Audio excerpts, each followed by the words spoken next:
What's up, everyone? I'm George, and this is the Collecting News, the show where we talk about the latest, the greatest, and yes, even sometimes the WTF moments that come from the world of collecting. And we talk about everything, from art prints and figures to the big hulking statues you see behind me. So I'm pretty pumped today, and reasoning is because we're 1 week away from San Diego Comic-Con, and we're going to be at the event, so I'm really happy to be returning to the event. Last year, I was there for only 1 day. I was fortunate enough to go, but I was all by myself.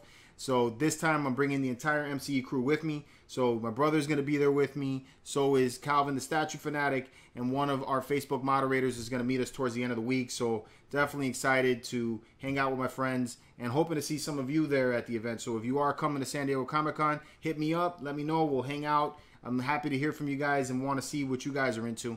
And as far as everybody else that can attend, don't worry because we got you covered. We're going to be taking a look at every damn thing that they possibly have at this event, from Sideshow Collectibles, Pop Culture Shock, Iron Studios, Weta. I mean, there's so much going on there. And we're going to not only take a look at the collectibles, but we're also going to be looking at some of the other booths like Xbox, Blizzard, and even some of the random ones that we come across. But, you know, we're going to go over everything. So our goal is to make you guys who haven't been able to go to San Diego Comic-Con or can't go this year and make you guys feel like you're right there with us. So definitely looking forward to all of that. I hope you guys are too. Tune in next week for all the fun. But you guys are here to get a quick, fast recap on what's been going on this week in the world of collecting. So let's get to it. I'm so excited, I'm just getting high. So if you're collecting on a budget, you're space conscious, or you like some novelty items, then this section's for you. So this first item is not really a figure, it's more of a novelty item. These are some Game of Thrones tankards and goblets, and I thought they were pretty cool. I'm still a huge fan of Game of Thrones, and I can't wait for Season 8 to premiere. I think it's next year at this point, so we got still quite a ways to go. And beyond that point, I love my ales, man. I love beer, so you know I could see myself drinking a few beers out of this, and I have a bar where I would take and put some of this stuff in. I already have some collectibles like, you know, some Batman shot glasses, Star Wars cups and stuff like that, scoozies. And I think this would kind of go there. So I think that would be kind of dope. Because after all, that's what I do. I drink and I know things. Now, if you want to be the very best, like no one ever was, here's a Pokemon Ash and Pikachu diorama for you. Now, I'll be straight up. This really isn't something that I would collect. But honestly, when Pokemon Go came out, I think it was a few years back, I was all over that. I was chasing those everywhere I could go. And let me tell you, they were a little bastard to capture. But still, I had a good time playing the game. I know this is based on the animated cartoon that came out and is probably still out and running. I know it's very popular. But I think it's a nice piece for those of you guys who are into the Pokemon series. Now, be honest with me, how many of you guys took to the streets when Pokemon Go first came out? How many guys are still playing that game? Let me know in the comments. So the diorama is made by Mega House, and it's a plastic diorama, plastic statue. So like I said before, this is not something that I would probably collect, mostly because I'm not a fan of Pikachu. But if you gave me one with a Charizard on it, maybe I'd be down for that. Now, this last one is a little bit on the high side of the collecting on a budget series, but I still think it's a pretty cool piece. So this is the Boba Fett Mythos 1/6 scale figure by Sideshow Collectibles. So the Mythos line is based on a statue line that Sideshow created some years back. I have the Darth Vader sitting right here. They also had a Boba Fett, a Obi-Wan Kenobi, a Gamorrean guard, and then Darth Maul. So those are the four that they had initially. They already came out with an Obi-Wan 1/6 scale figure, and then this is the Boba Fett. So basically, this is Sideshow's take on a new story or a imagined story for the Star Wars characters. So they look very much like they did in the movies, but you know, the additions of the garments, the types of props that they put on it, it all creates a unique story and something for us to try to imagine what they're going through at that moment in time that Sideshow captured it. And that's what they're doing with these figures, as well as what they did with the statues. So the figures are posable, just like any of the 1/6 scale figures that you would get from Hot Toys or even Sideshow. So that's what this is. And it comes out July 16th. So don't know a price yet, but as soon as it comes out, we'll let you know. This next section is for those of you who are into art prints.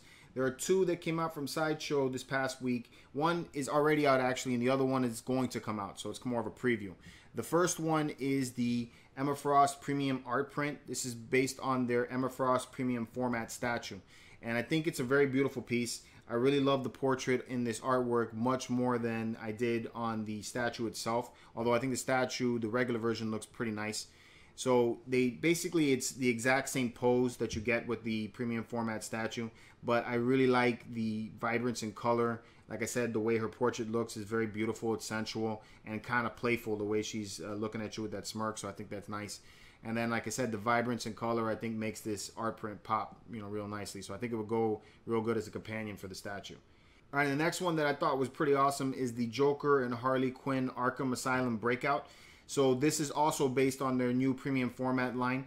And I think this one captures both Harley and Joker exactly like their premium format statues. It has Joker there on the pogo stick, and then Harley Quinn jumping out with that hammer. And they're escaping Arkham, which I like how they have Arkham in the back there like that. And then the addition of the two hyenas. And then one of the hyenas is holding some of Harley Quinn's toys. So I think that's pretty cool. And I think overall it's a very playful and fun piece. It also has an element that it looks like it could be a panel in a comic book, or maybe some concept art for a video game. And I think it's done real nicely. It has, like, the way the paint looks, it gives it kind of like that whole action and vibrance and a lot of dynamic appeal to it. So, I like that one a lot. So I'm looking forward when this one comes out. So far, they haven't given us a release date, but as soon as we find out, like I stated before, we'll let you guys know. And that brings us to my favorite section, the Marvelous Statues. Now, this week has been nuts, especially from Sideshow, XM Studios, Prime One Studios, all leading up to San Diego Comic-Con. It's been insane. We've been getting all kinds of updates on new pieces that are coming out. New pre-orders seem like they're coming out like every single day. And, it's just been hell to keep up with. So I have a few of them that caught my eye, and that's what we're going to talk about today. All right, so first up is Sideshow, and they have been dropping bomb after bomb with insane, badass-looking pieces. And the first one I'm going to talk about here is actually coming out today. So this is the Iron Man Extremis Mark II statue that Sideshow released. It's a 1/5 scale piece. So this is based on the artwork of Adi Granov, and it looks amazing. The things I like about this statue is, first, it's a unique piece. We haven't seen the Extremis suit done just yet. This is an Iron Man suit that's based more on the comic version than it is on the movie version, which we often get a lot of. So getting a statue like this is kind of cool. The other thing is that it's a 1/5 scale. So what I like about the 1/5 scales is that it's easy to display. You can put that in a Besta, you can put it in a DTOF, and they're usually not too heavy, and they're a good size for most collectors. It's a good balance between the 1/6 scale and the 1/4 scale. And then lastly is that dynamic pose. That thing is awesome the way it looks. He has him floating in the air like that, and it looks like he's blasting off with the plume of smoke beneath it. So I think they did a good job there. The exclusive portrait has Tony Stark, which we've seen before, but what I like about what they did here was, rather than just having an unmasked portrait, they actually have the faceplate lifted up, and you can see just Tony's face, and it looks more like the comic version. So like I stated earlier, this one's going up for pre-order today, and I'm really hoping to see this one at San Diego Comic-Con so I can see it up close. All right, and then we have the Doomsday maquette. So if you've been keeping up with MCE, we premiered the Doomsday maquette on Monday, and this one is awesome. I like this one a lot. And I know that some people have been saying that it's not the comic book version of it, and you're right, it's not the most comic accurate version of Doomsday. The Prime One Studio version actually has the win in that one. But what I like about this is that I enjoy this pose more. I feel like it's more dynamic. He looks like he's in the heat of battle. He's got Superman's cape holding there in his right arm. He looks menacing, in my opinion. And it just gives him more of a vicious look. The Prime One Studio has him more or less walking after he's defeated Superman from the looks of it.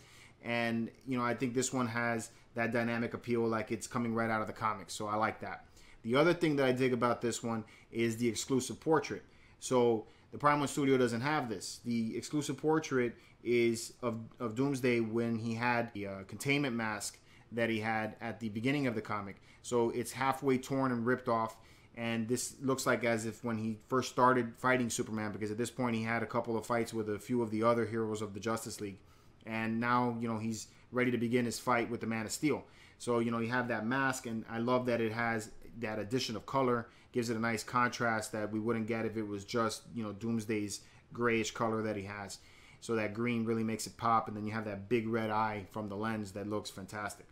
So then we have this Thor statue that looks pretty dope. I think this one will get the approval of Hemsworth any day of the week. So this one's called the Breaker of Brimstone, and it's another premium format statue, but damn, bro, they did an awesome job with this. So you see Thor there coming down, and it looks like he's bringing the thunder with that hammer, man.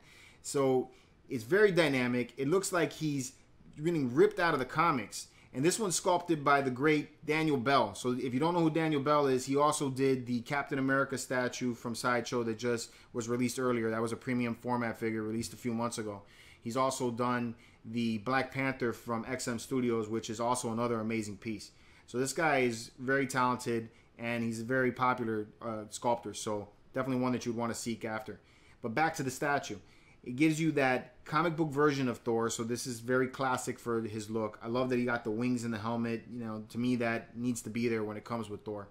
And, you know, he's bringing down that hammer, like I said, and it just looks very, very powerful. So overall, a dope piece, really awesome. I'm very much hoping to see this one at San Diego Comic-Con so I can get an up-close and personal look at this guy. Alright guys, give us a like, hit subscribe, smash that bell button to get notified when we come out with more episodes like this. In the comments, let us know how we're doing. Do you like this format of the collecting news over the live format that was previously being shown? If you do, let us know in the comments. We're going to be coming back at you with more episodes just like this one, and you can catch all of our previous episodes at mcecentral.com, as well as a wealth of other news and information on the collecting world. Now again, we're going to be coming back at you with more episodes just like this, so stay tuned for all of that, and until then, keep it marvelous.